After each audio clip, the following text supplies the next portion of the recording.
beautiful friends. Welcome to another episode of Life of Love.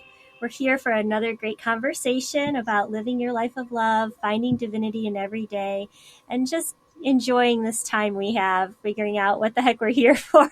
So I'm so excited to introduce our guest today, Victoria Rader. Thank you for being here today. It's just such an honor to have you here today, and I can't wait to hear your message.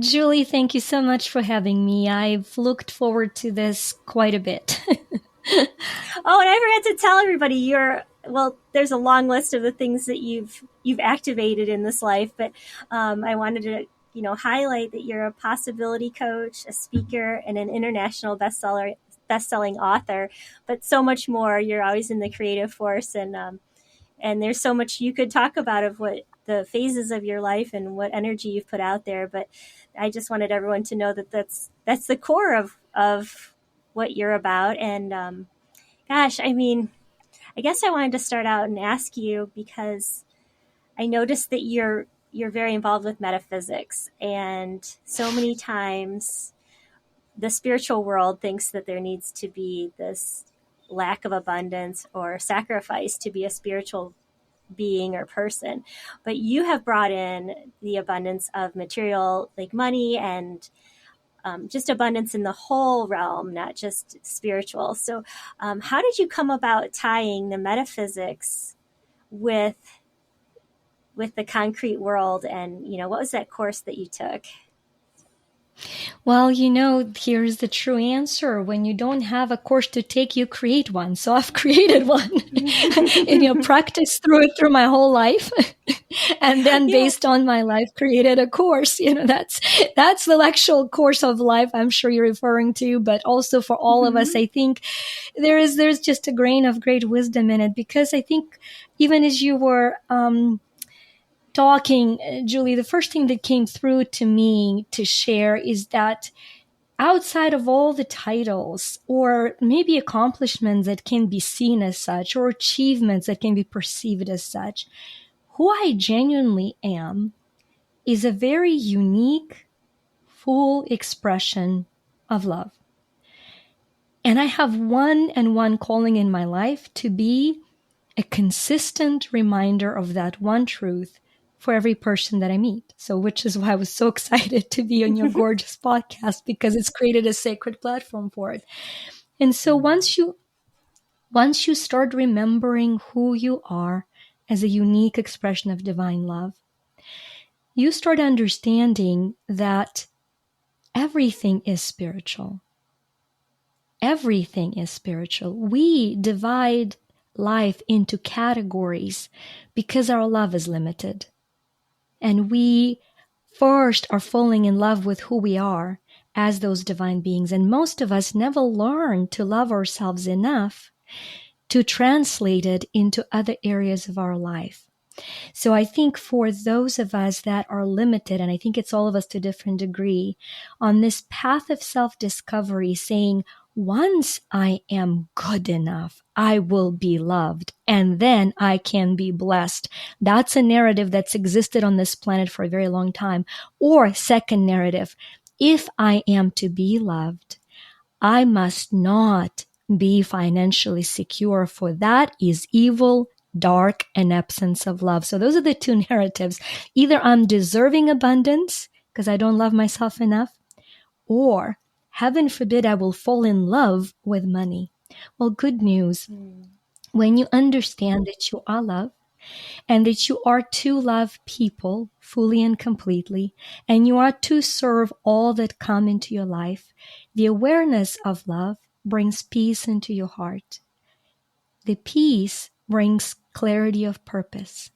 And when that purpose comes, that purpose brings financial blessings and becomes a path to prosperity.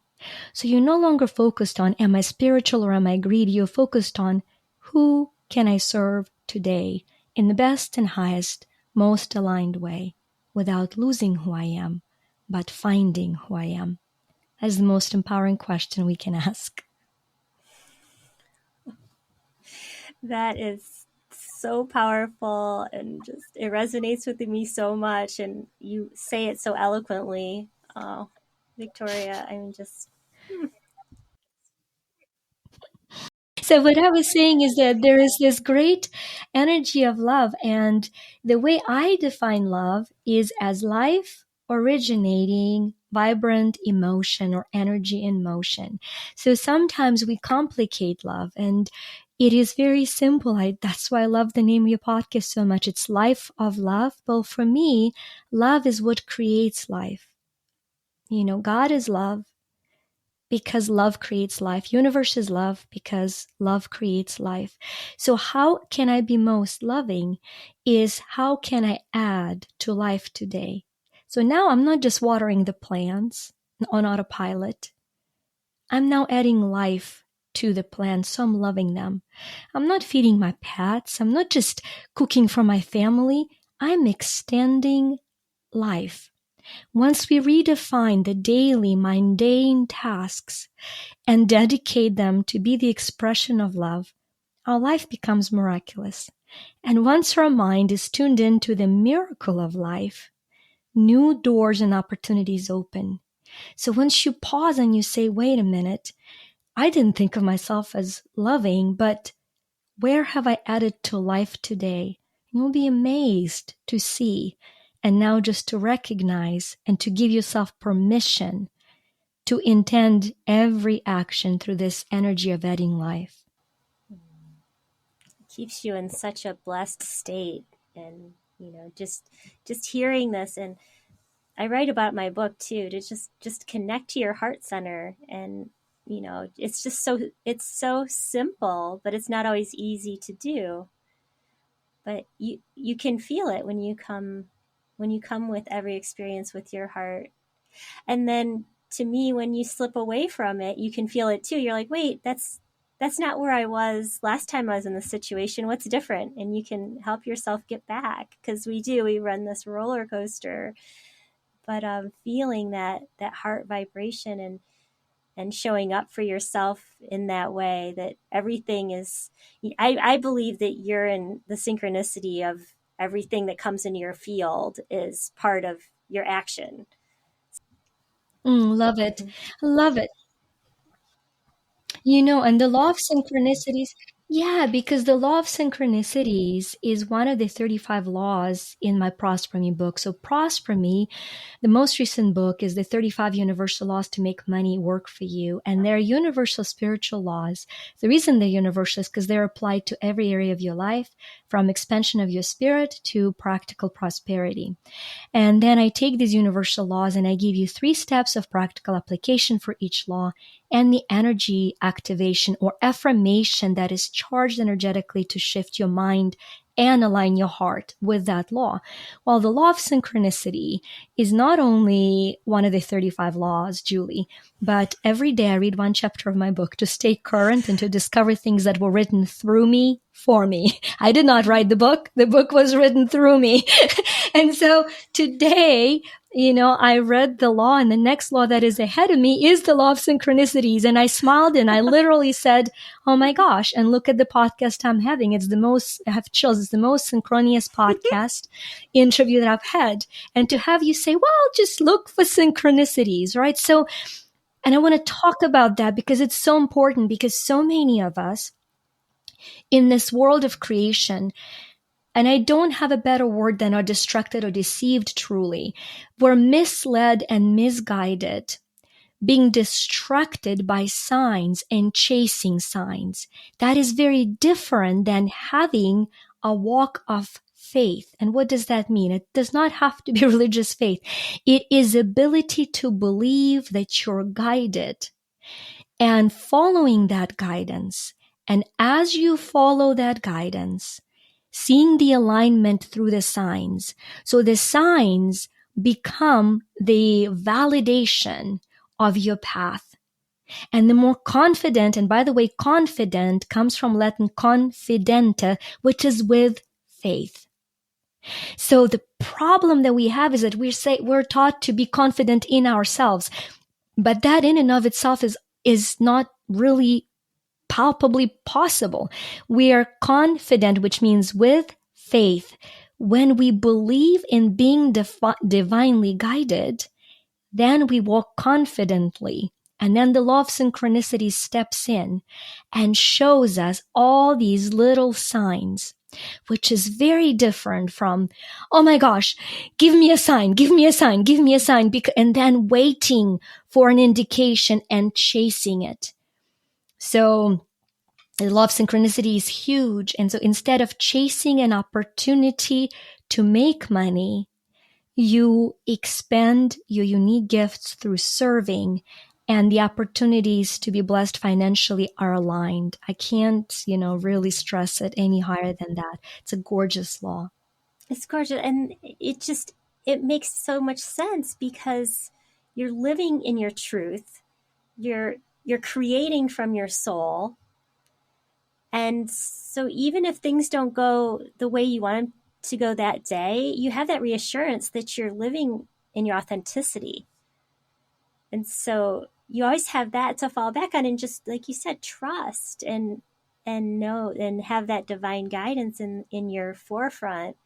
And then we don't have these little compartments in our life. Oh, this is my relationship compartment, and this is my job compartment. And, we tend to put on these hats and, pretend in these different ways that we're showing up for this part of our life when it's all connected.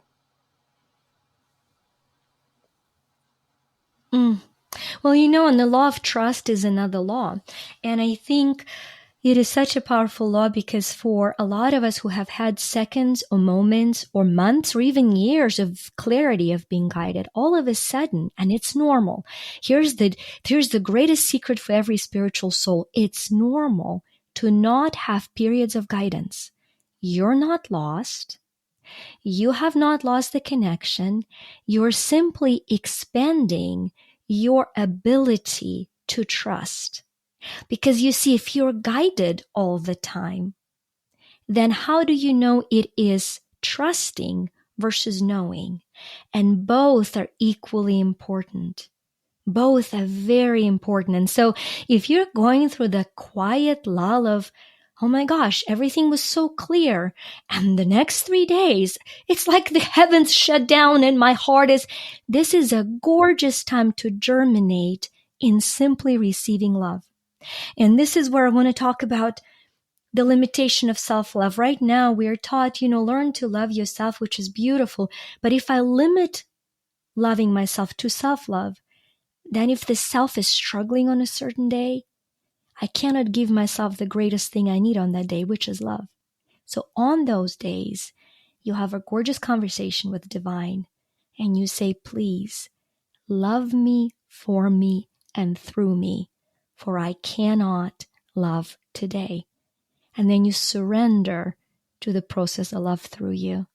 And those are the days of quiet, nourishing of love versus being fully guided and the clarity. So to me, trust is that beautiful thing of saying it's normal for there to be the light and the day, and it's equally normal for there to be the night.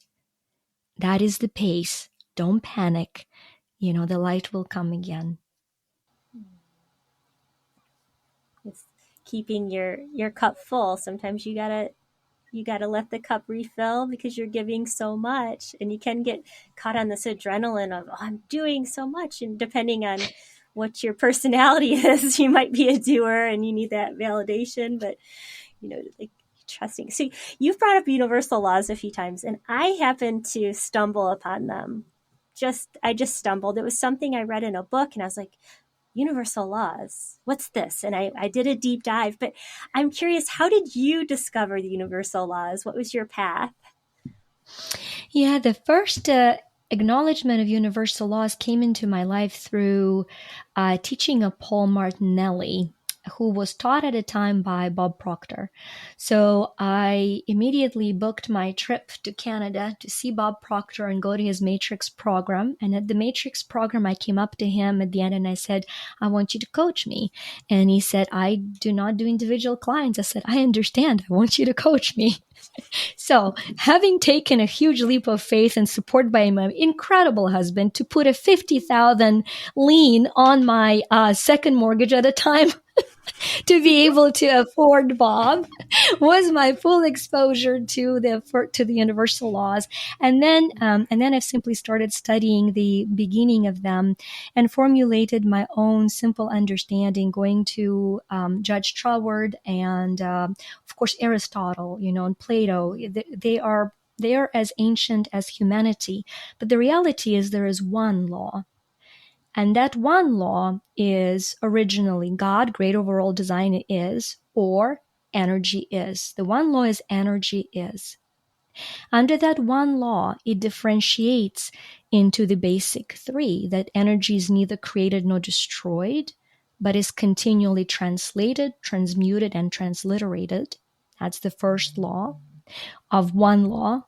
And then that it is done so through the second law of frequency and the third law of motion. And then those three are further divided into these different systems of 7 and 9 and 21. What I've come to understand is that the universal laws are infinite because the expression of love are infinite. And yet there is only one law, which is love is. Life originating energy, vibrant energy in motion is.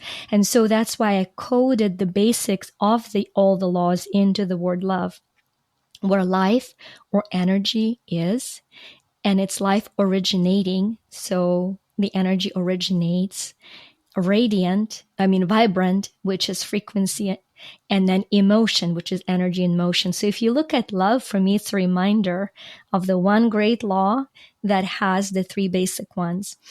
And then because you can be, all of us have different receptors or ability of our brain to perceive reality. We will perceive reality aligned better with some laws than others. So my second, whatever it was, my second book, Until You Shine, were the original laws of creating the universe. And my most recent book, Prosper Me, are the 35 laws of universe that can be applied so beautifully into growing your, I call it big E, your essence, your energy, your expansive eternal self, while also blessing your little m, your mortal material manifesting, that you are matter. So I'm looking at Prosper Me as little m, big E, as surrendering our mortal matter that materially manifests to our eternal energy that eternally expands. And those are the 35 aspects. So, yeah. Wow. You really dove into the universal laws, and I love that it's ever expanding and it's individual, because the more I learn, it's all up to how it resonates with you. If it makes sense to you, take it and run. If it doesn't, there's plenty of things for you. Like, you don't have to grab onto one thing and try to make, you don't have to try to make anything. This is all about joy and love, and just doing what feels right at that, that moment. If it resonates, it's like, aha, hello. Ah. Absolutely. Trusting that beautiful intuition validation from your heart. Absolutely, Julie. Hmm. And something that and I'm sure you talk about in your book, but something I've tried to do lately is, if things aren't going the way I want them, or if I feel like I'm struggling a little bit, or trying, if I know I'm forcing a little bit, I've stopped trying to insert my energy with it. I'll say, I'm going to transmute this feeling of frustration to something higher, and I release it and let it to go to where it could serve something better, because it's not serving me, but it's still part of the field. And I found that just that that intention of saying, okay, I'm going to release this and send it, transmute it, it changes things. And usually the thing that I was feeling needed resolution just works out on its own, or something comes to me that it was supposed to be, the action comes to me that I'm supposed to take, but it never comes in that moment of frustration or that perception of lack, because there's never really lack. It's just an opportunity for you to see something you didn't know was there. So, Mm, oh, I awesome. just love this conversation, and I feel like you're a mentor. I'm just absorbing it. I don't even know what questions to ask you at this point because you're just blowing my mind. Well, no, not at all. I think that Oh. transmuting the energy is such a gorgeous pearl. Because I think it all comes with validation. Steve Hawkins used to teach, he did these experiences on different frequency of different emotion, and he would wire people's brains and see that when we feel ashamed, our brain barely moves. That like frequency is very low. I mean, below shame, there was only death, right? The brain is dead. But shame is low, and then above shame, there's guilt, and then there is apathy. And then fear comes in, and fear is good at that point because it's the first active emotion. It makes you get out of shame, and move. And then above fear, there comes the word pride. And that word is very important because pride is a bridge from fear to courage. But we're afraid, we misunderstand the pride because we're afraid we'll stay prideful. And if compared to high frequency emotions above courage, which is neutrality, acceptance, love, enlightenment, joy, peace, those are all higher. So we say we don't want to fall down to pride and become greedy or become self-absorbed or become self-important. So pride is bad. But what happens to us when we slide to feeling ashamed, feeling scared? We all do. We're human beings. And then we're afraid of being prideful. So we get stuck in this circle. I'm ashamed I've done that. And I'm afraid how that'll affect me. But I'm seeking love. Well, what you're describing so gorgeously as transmuting the emotion is when you get to anger with a situation, you can then, instead of punishing yourself with shame and saying, oh, shame on you, you're a spiritual being, you shouldn't be angry, and back to shame, you can say, you're so good at being angry. Look at you. You're so freaking good at being angry. That puts you on a pause into pride, and you can't be angry while you're in pride because you're like, look at me, look at this anger. It's like radiant. And so now it can take you into courage and say, what's a better application of that energy? So like you've done it so intuitively and gorgeously, I take my frustration and I dedicate it to somebody else, to something else, right? And so, but for somebody who hasn't practiced with energy as much, it's just get happy about your anger and then say, I'm so good at it. What can I be even better at? How can I take this powerful energy of anger and direct it to create something in my life? Instead of saying, oh my gosh, why did I get angry again? And that brings you back down to shame. And then there is guilt. I love it. I love it. I love it because it's, even though it's not high on the Hawkins scale, it's still your energy. It's still your power. So don't waste it. Don't waste, like, and that, if I could just express that one thing to anyone who's still listening, just know that everything that's coming through you and coming to you is your energy. That's your playground.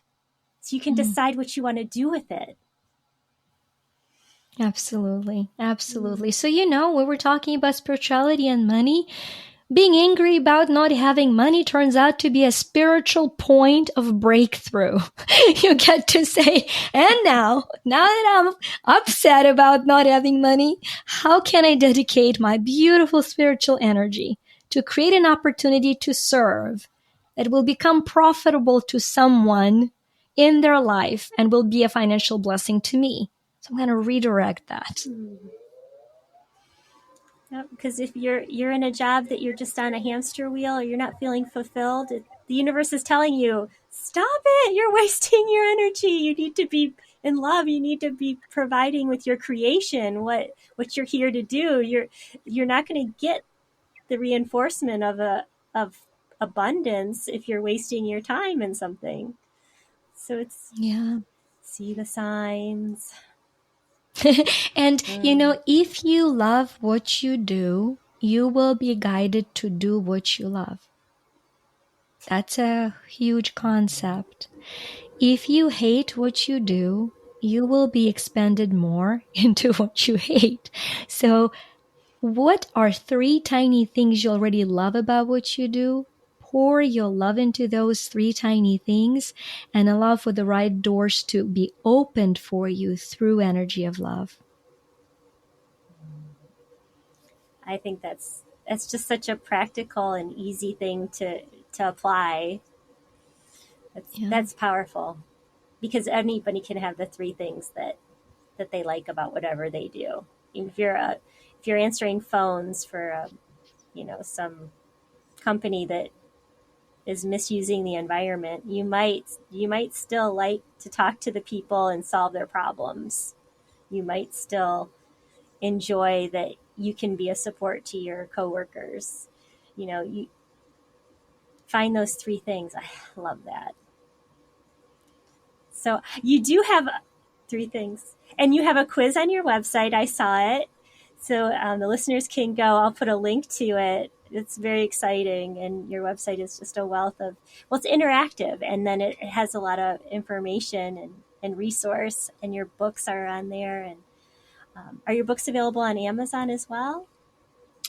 Yes, the books are available on Amazon. And since you've mentioned the quiz is a fun and funky way to actually start healing your dominant emotion in life. So the website is moneyquiz.me. Now we know me is little ambiguous, but moneyquiz.me, and it shows you what your money healing mode is. It identifies your greatest driving emotion in life and how it serves you, and shows you three laws that might be blocked if that emotion is not flowing beautifully for you. So you can at least start with the three that are aligned with where you are. And I can take no credit for my side. I have an amazing team that is pouring a lot of love into this hurricane of creation that I am. So Well, you have an excellent team because it does show. And I just love that you bring it down to, it's another synchronicity, right? If you're blocking um, your money abundance, then also finding your area to bring in the abundance is going to help you spiritually. You can go It goes yes. both ways, is what I'm trying to say. It's like an infinity loop. So there's nothing separate. Listen. Hmm. Oh, Julie, the infinity loop is the very core of what we do in Quantum Freedom Group.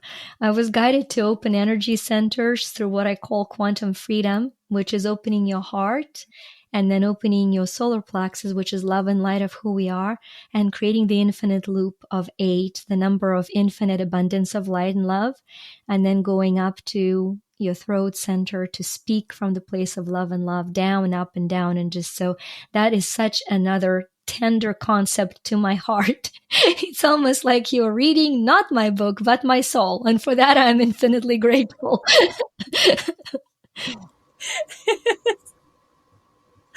Oh, same. It's just nice to have somebody to share these ideas with, and you just get it. Like I get you, and I wish I could say I read your book, and but I haven't yet, so I'm going to.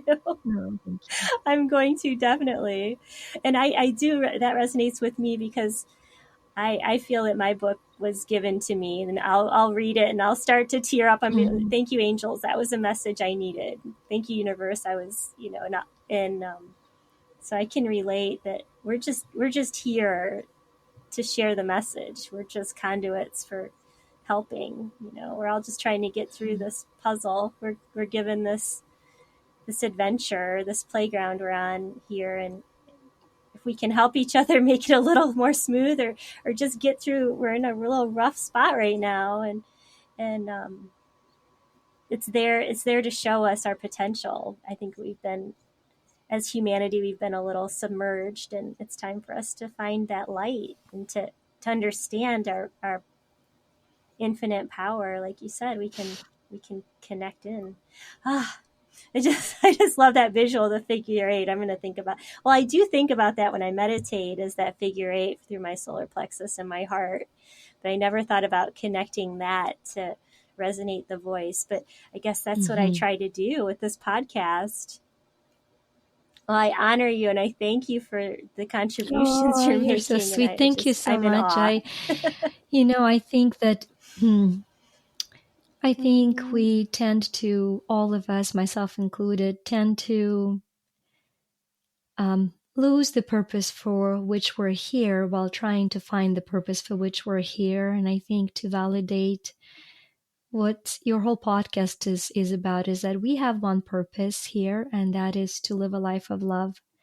And any and all accomplishments that will happen through it are not our purpose. They're simply a gorgeous side effect of living a purpose of living through love.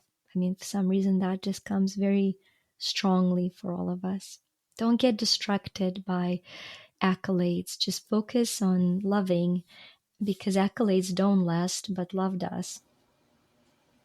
Couldn't say it any better myself, Victoria. Thank you so much. I'm going to wrap it up from there. That was just amazing. Thank you. Thank you. Thanks for joining us today. I hope you enjoyed the episode. As always, you can go to my website and make any comments, suggestions, just share anything that's on your heart about any of the episodes. If you visit www.youneedapeptalk.com, you can find every episode and feel free to share. Your subscription to my podcast really matters, so if you can subscribe, share, go to Apple and rate my podcast, that really helps my listenership and gets my message out to as many people as possible. So I do appreciate that. And as always, enjoy each day, as each moment is a chance to create the life of your dreams. Take care.